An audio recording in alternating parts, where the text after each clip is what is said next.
Hello guys, welcome to Thermomix Adventures. Lisa here. Macarons, they are so incredibly easy. I can't believe it's taken me 11 years to make them. Today we're going to ice them together. Okay, there's some hints and tips I want to give you along the way. Now I'm going to base today's icing recipe or filling recipe off the pink and white macarons. It is not well rated on Cookidoo, so I wouldn't say go use that for the actual macaron base. Use the recipe that I showed you for the base. Even if you want to make the chocolate variation, it's in the bottom of that recipe, okay? So use that because it is amazing. Look at what happened. It's just great. So we're going to use, though, the white chocolate buttercream ganache from this. Okay, so come with me today. Let's do that. I'm going to jump straight to that step. It's going to, first of all, ask for some white chocolate. Now, something to know with this recipe is that it does need time to rest. So once we fill these, you actually need to give them time. I might put one more in. You need to give them time. Maybe I'm not going to put one more in. There we go. To mature in the fridge. Okay, what this does is it means when you go to eat them, when you bite into them, it's one whole yumminess rather than the icing just oozing out to the side and not really being part of the little biscuits, the macarons. So you need to give them at least 8 hours, if not overnight, a day or two. That's also fine, in an airtight container, not vacuum sealed, just airtighted, in the fridge, so that they can kind of do that combination.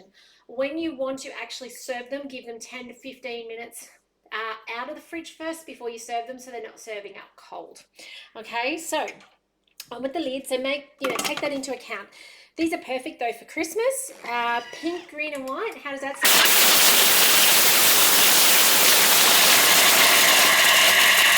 sound? I'm just imagining, these beautiful red and green bright macarons with white icing on the table this Christmas. So we've just grated that down. How cool is that? Easy to grate chocolate in the Thermomix. Scrape down the sides. It just wants it all into the base. It's actually pretty good anyway. And now it's going to melt it for us. Now the enemy of chocolate, whether you're doing it like a milk chocolate, dark chocolate or a white chocolate, is actually water. Okay, water and chocolate cause it to separate, and so for that reason, when you are doing chocolate, please take your measuring cup off. Look what I've got hiding under there. Hang on a second. I do not want that to drip down, do I? So just wiping that off, because it will cause it to separate. It will cause the oils to come out of the chocolate, and you'll end up with oil and like a solid, and we don't want that. There's 2 more ingredients in this recipe, possibly a third, and an extra tip that you'll need to know as well. Because sometimes when we're making things like icing, it's going to be temperature dependent. It's going to be your products, like your butter and stuff, what temperature they are. There's a few variables that it's worth understanding and knowing, and also knowing how to fix. So we're going to go through those steps as well.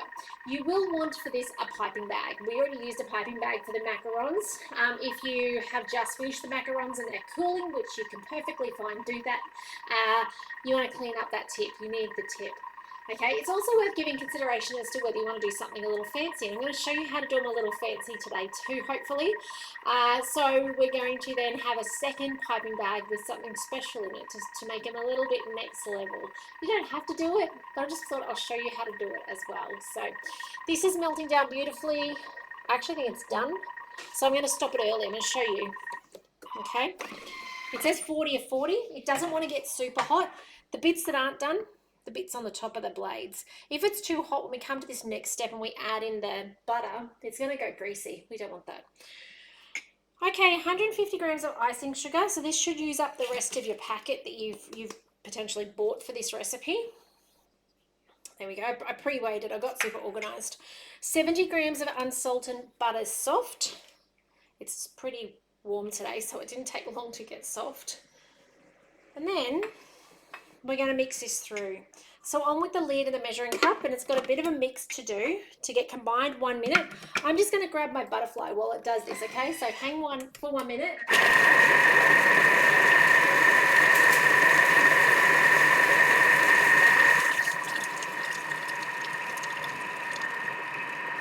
Now I had to grab it out of the dishwasher because we used it in the macarons, okay? You need it again. This recipe doesn't actually aerate it with the butterfly, but you need it. Trust me, you need it. Oh, let's have a look. Oh, it's looking good. It's looking a little thick. I'm going to show you when we get to the end of this step and show you what I mean. And we're going to talk about what to do about it. 19 seconds. Nearly done. It's not much icing. I actually like that in this recipe. We're not making oodles of icing. You don't need much with macarons. You're only looking at making maybe 24 macarons in this recipe, so it's not a huge amount of icing you need. Hopefully you can hear me over the top of the Thermomix there. Now it says it's done. It's not done. It might be depending on your white chocolate. As I said, there's a few variations, but that does not look like nice icing to me. So what do? First things first, butterfly. Butterfly is our aeration tool. It will help us cream. The second thing we need to do, I think, is add a little bit of water. No, not water. What's this? Milk. You could use water. I want to get it a bit creamy though. So I'm just going to add approximately a teaspoon. I may add more. I'm just going to see what this does as it combines. So let's hit the back arrow. Maximum speed 4 with this butterfly anyway. We'll just start on 3 and then we'll have a look at how it's going, okay? It does have 1 minute on the timer. It's really dependent on whether I need a bit more milk. I don't want it too runny. I don't want it to run off the sides, but I want it nice. I want it creamed. I want it creamy, yeah? Buttercreamy. This is looking better. It's getting a gloss to it. That's what we're after. It just needed that whisker of milk and the butterfly, okay? So little tip as you use this recipe, it's a great foundation recipe, just tweak it. And these are the things that I want you to call me on. If you get through this recipe and you didn't see this video and you didn't know that it needed a tweak to it, ring me and I'll tell you what I think. And actually send me the photo too, because otherwise I'd be like, I don't quite understand. All right, that looks good. Hopefully I can pipe it. Let me just have a look at the texture and see whether it needs a little more. Oh, it's quite thick. Can you see that? It's lovely and it would spread beautifully on the top of a cake, but I want to get it through a piping bag. I think I'm going to struggle. I think it's just a whisker thick. So let's go a little more. It's got 20 seconds to go. I'm trying to do about a teaspoon of milk at a go. I could put the scales up and weigh it, but I'm trying to be not too heavy-handed. Let's go again. Back up to speed again. How good is the butterfly? I love the butterfly and what it does. Already that's starting to look better. We don't want it running, but we also don't want it so hard that I could really mold it into something. I'm just going to scrape down the sides. And as I said, this is so going to be dependent on your butter, the chocolate you've used. Like it's one of those things that's such a variable. But we do want it that glossiness. That's better. I think I'll be able to push that through a piping bag, which is what I wanted to be able to do. I'm just going to give it a little more mix, make sure everything's combined. It's got 8 seconds, which is perfect. Then we need our piping bag.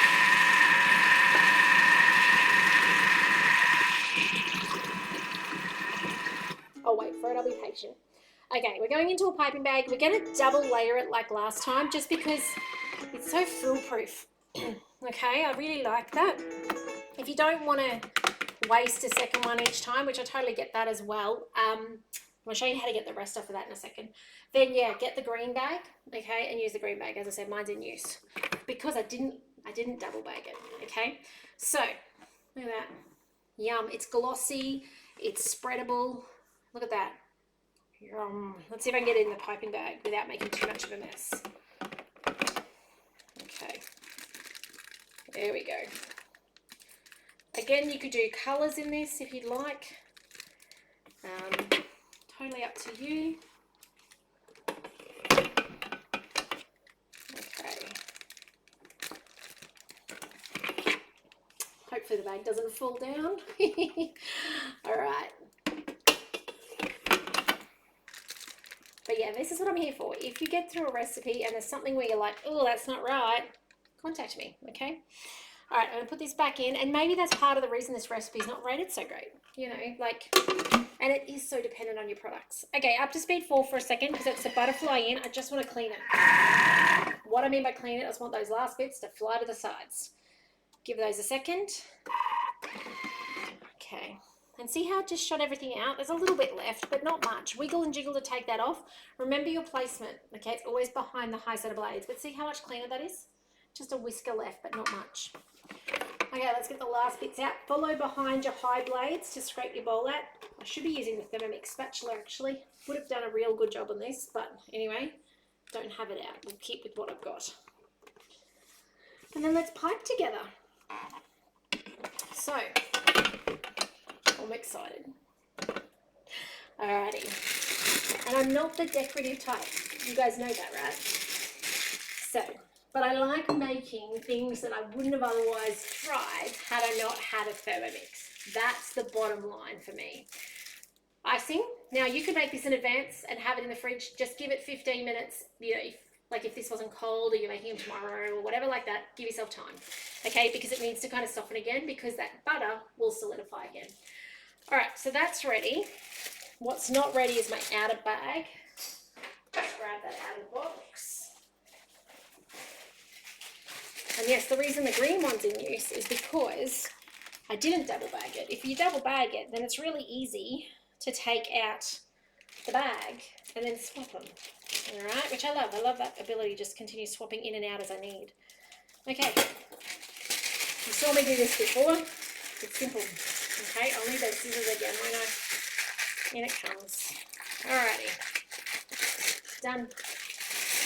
I will need to cut the tip on the other one, but before we do, let's spin you around. There we go. All right, let's get you up here. Look at them. Oh my goodness, I'm so proud of them. All right, so we need to snip the end off the bag. Just about the same length as earlier. You don't want the plastic hanging out the end of the nozzle. Okay, in it goes.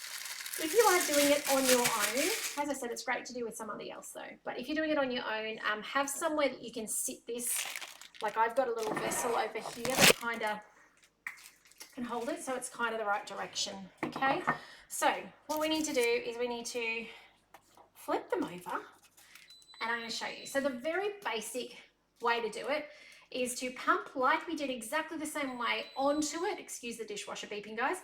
Stop about 1/2 centimetre to 1 centimetre from the edge because you want to compact two together and they want to have that nice distance of icing in it. So here goes. Let's see if I can do this. Okay, and I reckon stop there. That's about 1/2 centimetre from the edge. You see, I'm trying not to let it run too much. And then it's simply a matter of grabbing an opposing one. You ready? You ready? I'm so excited. Well, this opposing one might be a little bit smaller. Nah, it's not. My imagination. Look at that. Oh my goodness. How cool is that? There you go. First one done. You guys can see it just up the end. Let's do another one. Okay, if I can do this, guys, you can do this. All right? Seriously. The hardest thing now is going to be waiting. Am I in the center with that, Millie? Waiting until they've matured in the fridge. Just don't do like I did. That's off center because I'm doing it in the air. Because I'm holding it up and showing you guys at the same time. Here we go. Ready? Whoa, look at that. Oh, it's my top one. Hang on. I'm off center. Terrible. You could probably get a knife and scrape it. I'm just going to, you guys know what I'm going to do, right? I'm just going to spin it until it looks nice. Here we go. Oh, I'm so impressed. All right, let's go again. Probably beforehand, if you're a bit like me where you're a little not always perfect with your sizing, probably pick your two beforehand that you want to combine. Can you see? No, you can't. This time I'm going to do it in the middle. Okay, so about 1/2 centimetre from the edge. Oh, it's not in the center again, guys. That's all right. I can do this. Look at that. Look at that. How cool is that? Alrighty, so my next one, which is a little bit special, I'm just going to find two that are kind of the same size here. Let's go for that one and its friend next to it, that one. Let's see how they sit nicely, same size. All right, the next way to do it is actually to pump in some of this, just like we did, into the center. Just exactly the same as before. I'm not centered again. There we go. Now this time, we're going to add something special to the center. I have a little bag here of homemade caramel. Okay, out of my Easter class, check that out. I've got an Easter grazing box series and I've got caramel in it. This is not going to require a tip on the end. I've just cut a small hole in the end. And all I'm going to do is poke this in here and give it a little dollop of caramel sauce. So that one has a little special find in it. I'm just going to try and keep that upright because it's a bit runny. It's been sitting out in the heat. A little secret surprise in there. And you could do things like some jam in there. You could do some chocolate sauce. You can do all sorts of things with that, okay, to make it just that little bit special. Look at that. Who would have thought making macarons was so easy when you've got a Thermomix, right? Who would have thought that even someone like me who just has trouble taking the time to do things can actually do it? If I can do this, guys, you guys can do it. And I can't wait to see what you actually create when you're doing this. If there's leftover mix, okay, in the fridge, and just give it some time to, you can even freeze it, but you will need to give it time to defrost before you go to use it so that it's nice and soft. I didn't match this one up. Is that about the right size? Oh my goodness. Just check it as you push it down. Kind of, if you go around and have a look at it, you can kind of see if it's oozing evenly out. But, all right, I'm totally blown away. Okay, by that. You need to give this a go. You need to have a go. Tell me what you think. It is so incredibly easy. I can't believe it's taken me this long to do it. I'm just fixing that one up. It was oozing off one side. But macarons in your Thermomix, incredibly easy. You can do the chocolate version. You can do what we've done today. Christmas is going to be so much fun with these on the table. Okay, so give them a go. Get those greens and reds happening, the white centers. Just beautiful. All right, so I'll make one more before I go because I'm just blown away. Here we go. Last one. Pressure's on. So stop about 0.5 centimeter from the edge. Okay. Oh, Lisa. That's okay. Taste test that one. A little bit of stuff in the center. Not too much. Doesn't require too much. This comes on the outer. And there we go. So, homemade macarons. Who would have thought it was that easy? But when you've got a Thermomix, it is. Guys, share this video. You got friends and family with a Thermomix, they need to be able to do this. They can make macarons and give them to you for Christmas. You could give them to them. The possibilities are endless. Remember though, 8 to 12 hours in the fridge in a container now, airtight, like an airtight container. Take them out 10 to 15 minutes before you want to serve them. But give these a go, okay? You will surprise yourself, impress yourself, and how cool you made macarons in your Thermomix. So take care, and I'll see you in the next video soon. Bye for now.